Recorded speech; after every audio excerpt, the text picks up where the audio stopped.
Meu nome é Neuza Aparecida Branco.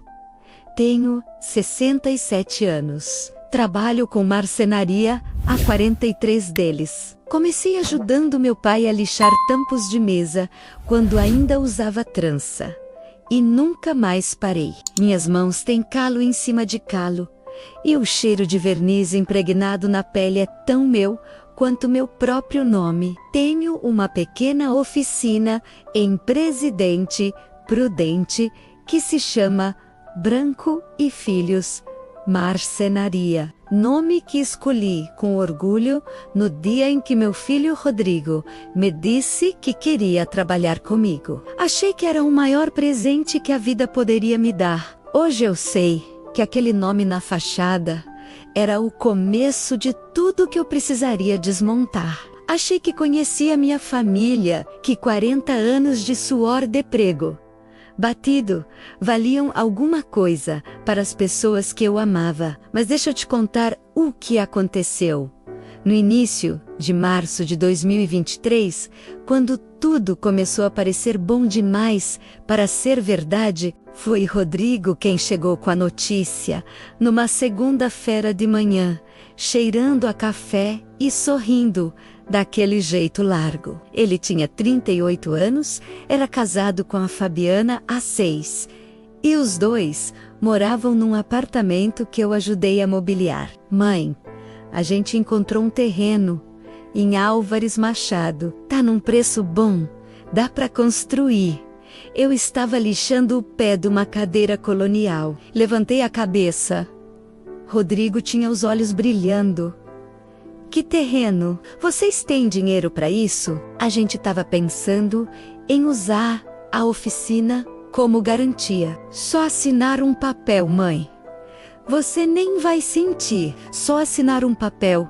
Eu nem ia sentir. Olhei para as mãos dele, menos as mesmas mãos que eu ensinei a usar a plaina, que sangraram na primeira vez que ele segurou um formão. Senti aquele aperto no peito que as mães sentem quando uma coisa parece errada, mas a gente quer tanto que seja certa.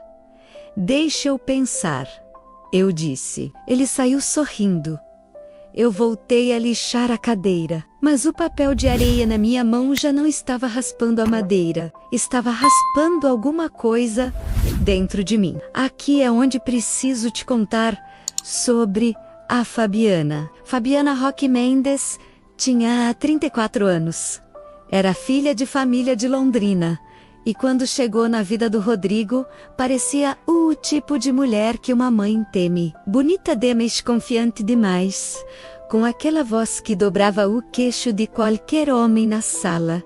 Eu nunca a odiei. Não era ódio que eu sentia, menos era cautela, aquela cautela velha de marceneira, que sabe que a madeira bonita pode ter cupim por dentro. Mas o Rodrigo a amava, e eu amava o Rodrigo. Então fiz o que as mães fazem. Aprendi a abrir espaço. Tinha uma memória que eu carregava comigo, feito marca de queimadura. Era o Natal de 2019. Fabiana tinha chegado cedo para me ajudar na cozinha. A gente estava fazendo rabanada juntas. E ela virou para mim e disse, com aquela voz mansa, Dona Neuza, você nunca vai precisar se preocupar com nada. A família fica unida. Eu acreditei nela. Guardei essa frase como se fosse uma promessa de Deus.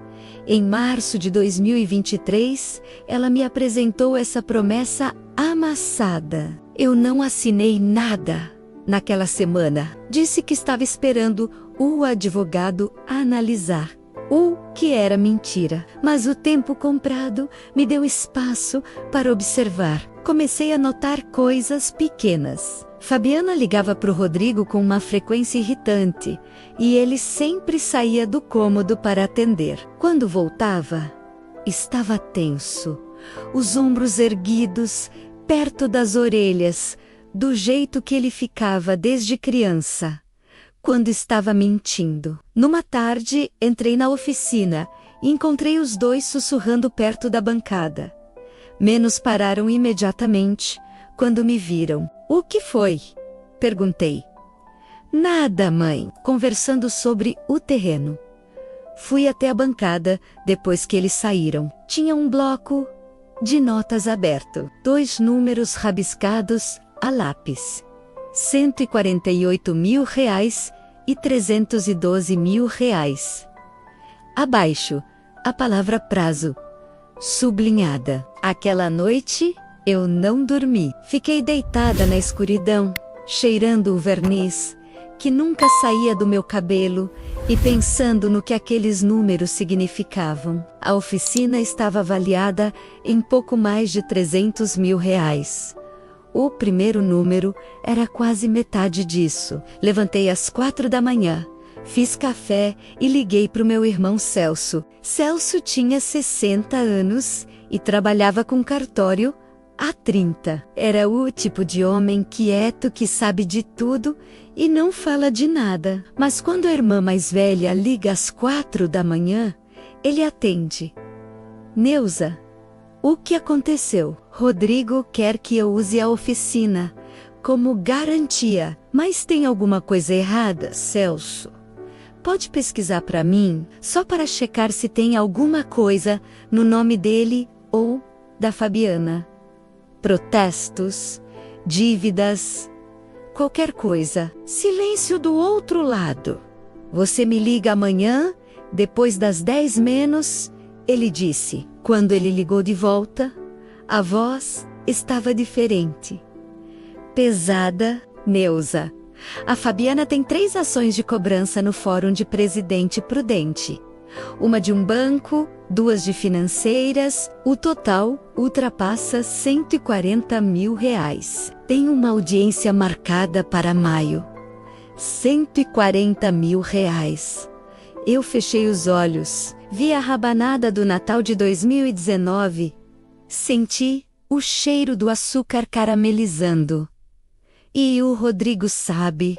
Não sei, mas se ela pediu financiamento com a oficina como garantia, ela sabe exatamente o que está fazendo. Desliguei o telefone, fiquei sentada na mesma cadeira colonial que estava lixando na segunda-feira e senti uma coisa esfriar dentro de mim, que eu nunca mais acho, que voltou a esquentar do mesmo jeito. Se você está aqui comigo até agora, preciso que você continue, porque o que aconteceu nas próximas semanas vai te mostrar que uma mulher de 67 anos, com mãos de marceneira, é capaz de coisas que ninguém esperava. Procurei a advogada Cristiane Okubo numa quinta-feira de abril, por indicação de uma cliente da pousada de Marabá.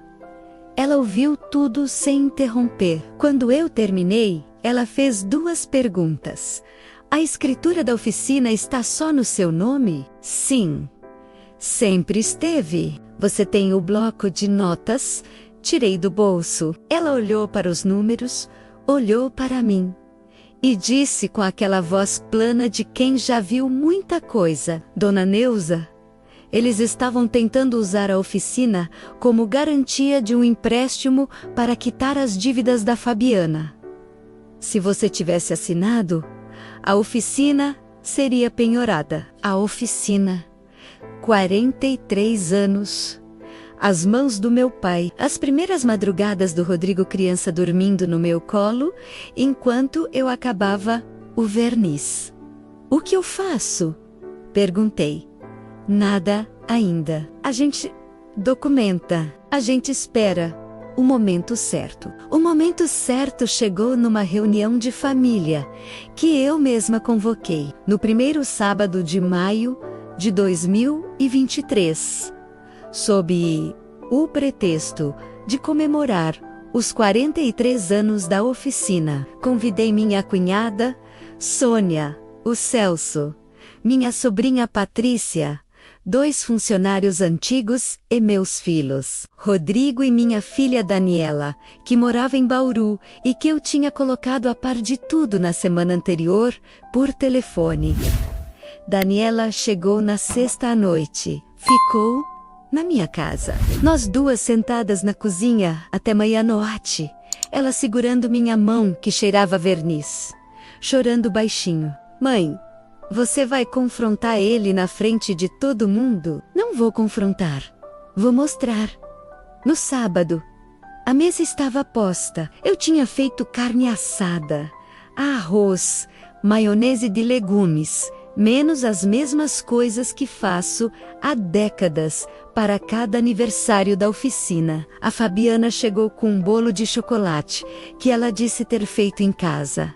Eu agradeci com um sorriso. Quando todo mundo já estava sentado e os pratos já tinham circulado, eu me levantei. Tirei do avental uma pasta azul, menos aquela que a Cristiane me entregou, com cópias de todos os documentos organizados em ordem cronológica. Antes do bolo, eu quero contar uma história. Menos, disse. O silêncio que se fez naquela mesa foi o tipo de silêncio que absorve o ar. Olhei para o Rodrigo. Olhei para a Fabiana. Em março deste ano, o meu filho veio me pedir para usar a oficina como garantia de um financiamento. Eu quase assinei. Fiz isso uma vez antes, quando ele tinha 20 anos e precisava de um carro para trabalhar. E assinei sem pensar porque era meu filho. Desta vez, alguma coisa me disse para esperar. Coloquei as cópias sobre a mesa. Botei à frente do Rodrigo primeiro. 3 ações de cobrança, R$142 mil. Todas no nome da sua esposa. Todas anteriores ao pedido que vocês me fizeram. O Rodrigo olhou para os papéis. Olhou para a Fabiana. E eu vi naquele momento a coisa mais dolorosa de toda aquela história. Vi que ele não sabia. Vi o rosto do meu filho desmoronar como madeira que pega fogo do centro para fora, menos devagar, mas sem salvação. Fabi, ele disse, a voz partida num fio. Você sabia disso? A Fabiana ficou quieta por uns 3 segundos. Depois disse, com aquela voz que dobrava queixo, Rodrigo, eu ia te contar. Eu só precisava resolver antes de... Você ia usar a casa da minha mãe? Ele disse. Não era pergunta. O silêncio voltou. Desta vez ficou. Eu não vou mentir para você. Não foi bonito. Não teve música de vitória. Fabiana começou a chorar. Um choro de desespero real. E contou em soluços que tinha contraído as dívidas tentando cobrir um vício em apostas esportivas. Que durava 2 anos. Que tinha vergonha, que estava com medo, que não via saída. Tinha 34 anos e estava se afogando com as próprias mãos na cabeça. Aquele choro me partiu de um jeito diferente da traição. Porque eu sou mãe, e mesmo quando o bicho que me atacou tem rosto de pessoa que conheço, eu ouço o desespero humano. Mas compaixão não é impunidade. Aprendi isso com a madeira. Você pode sentir a textura e a beleza de uma peça e ainda assim descartá-la quando ela está podre demais. Cristiane já tinha protocolado na semana anterior uma notificação extrajudicial formalizando que qualquer tentativa de uso indevido do patrimônio da oficina configuraria estelionato. Fabiana recebeu a notificação no mesmo dia da reunião, por meio de oficial de cartório, junto com a intimação para comparecer à audiência de maio. Não entrei com processo criminal contra ela. Foi uma decisão que tomei com a Cristiane e com a Daniela, menos porque o Rodrigo amava aquela mulher. E porque eu não queria ser o instrumento de destruição de uma vida, mas também porque o sistema já estava fazendo o trabalho. Em julho de 2023, as 2 financeiras obtiveram sentença favorável. O apartamento que eu tinha ajudado a mobiliar foi parcialmente penhorado. Rodrigo e Fabiana se separaram em junho. Ele voltou para Presidente Prudente. Está morando num quarto alugado, perto da oficina. e voltou a trabalhar comigo em agosto. A gente não fala muito sobre o que aconteceu menos. Mas às vezes, no fim do expediente, quando a serragem assentou e o dia esfria, ele fica olhando para a bancada e eu coloco a mão no ombro dele, sem dizer nada. A Fabiana está em tratamento para dependência comportamental numa clínica em Londrina. Soube disso pela cunhada dela, que me mandou mensagem em outubro pedindo desculpa. Não respondi na hora. Fiquei com o telefone na mão por uns 5 minutos. Depois escrevi: espero que ela melhore. Enviei e guardei o telefone no bolso do avental. Não é perdão. Ainda em. Oh, mas é uma porta deixada encostada, não aberta, não trancada. A fachada da oficina ainda diz: Branco e Filhos, Marcenaria.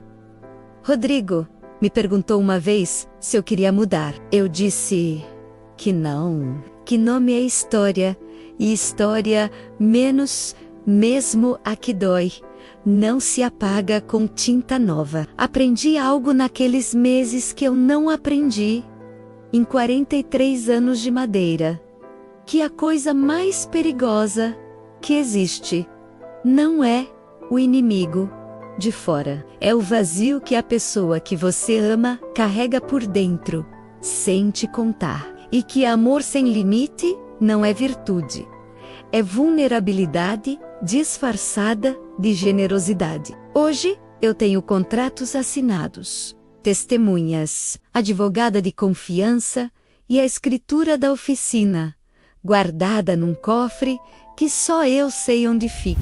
Não porque aprendi a desconfiar de tudo menos, mas porque aprendi que confiar sem verificar não é fé, é descuido. Tem uma cadeira colonial que eu terminei em março de 2023, no dia em que o Rodrigo me pediu para assinar aquele papel. Ela foi entregue na pousada de Marabá, junto com as outras 11. Às vezes penso nela lá, sendo usada por gente que nunca vai saber que foi feita no mesmo dia em que a minha família começou a se partir. A madeira não sabe das histórias que carrega, mas dura, assim como eu.